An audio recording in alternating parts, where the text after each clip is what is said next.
À retenir dans les sports du week-end, la première victoire en championnat du SAS Football, une défaite frustrante pour l'US Rhin en l'étape, l'invincibilité des Wildcats d'Épinal qui se poursuit, la rechute à domicile des Louves de Saint-Dié et des volleyeurs spinaliens trop justes face aux leaders. Mais l'actu, c'est tout d'abord un jeune cyclocrossman vosgien au sommet, Aubin Sparfel, sacré ce dimanche champion d'Europe junior à Pontchâteau en Loire-Atlantique. Une superbe performance pour le jeune homme de 17 ans, sociétaire du cycle golbéen et membre de la formation U19 d'AG2R Citroën Team.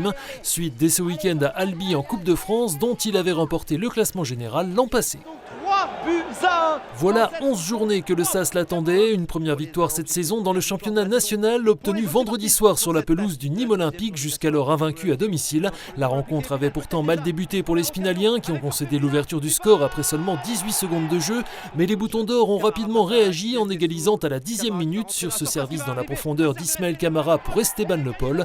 L'attaquant vosgien permettra aux siens de faire le break à la demi-heure de jeu en obtenant puis en transformant un penalty, sa 7e réalisation de la saison qui fait de lui le co-meilleur buteur du championnat. Épinal scellera sa victoire juste avant le coup de sifflet final avec un but de Brian Labissière, 3-1.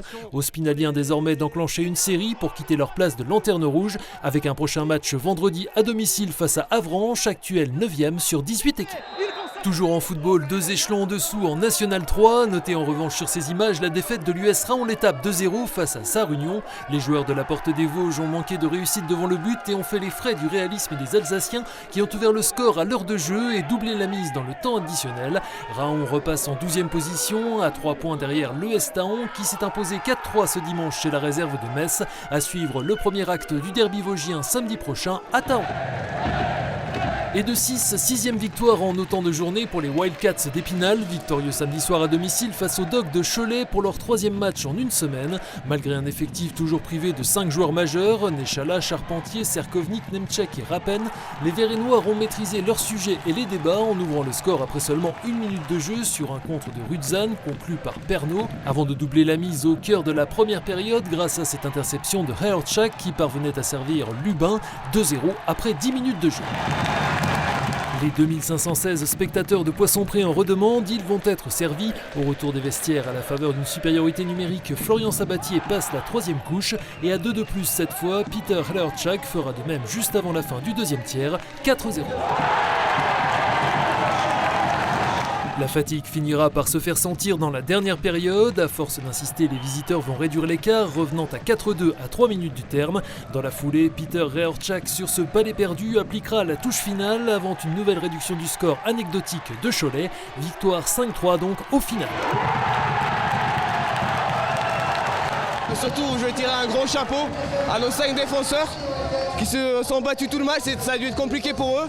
Et vraiment, la victoire, elle est grâce à eux et grâce au reste des joueurs qui les ont aidés. Tout commence par un très bon gardien qui a été encore solide comme depuis le début de la saison. Et puis, surtout, ce qui est super bien, c'est que c'est toute l'équipe qui se bat. Le fiston est fier de son papa, là, je pense. Hein.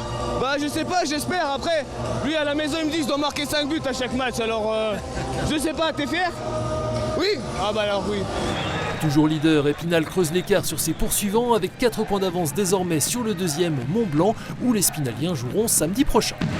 En volée, après leur solide victoire face à Évreux le week-end dernier, les Louves de Saint-Dié n'ont pas réussi à bonifier ce bon résultat et se sont lourdement inclinés face à Romans-sur-Isère lors de la 6e journée d'Elite Access, antichambre de la Liga. Samedi soir au Palais Omnisport Joseph Claudel, les Vosgiennes, certes privées de leur passeuse titulaire Rudy Renko, ont simplement été surclassées par les partenaires de l'ex-déodacienne Thaïs Daden sur le score sans appel de 3-0, 25-16, 25-21, 25-22.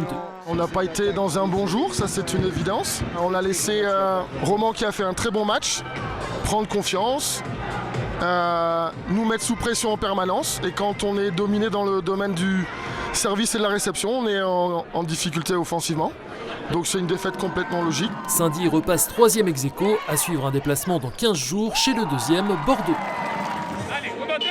Toujours en volée et en élite masculine, la 3e division chez les garçons, le SAS Volley n'a pas réussi à renverser le leader invaincu de son groupe, Chalon-sur-Saône. Sans leur passeur et capitaine Ahmed Awa Lemboutengham, suspendu, et Laurie Florent, forfait, les Spinaliens ont laissé filer la première manche malgré 4 balles de 7 avant de remporter la seconde et de concéder les 2 suivantes logiquement 25-21 et 25-16.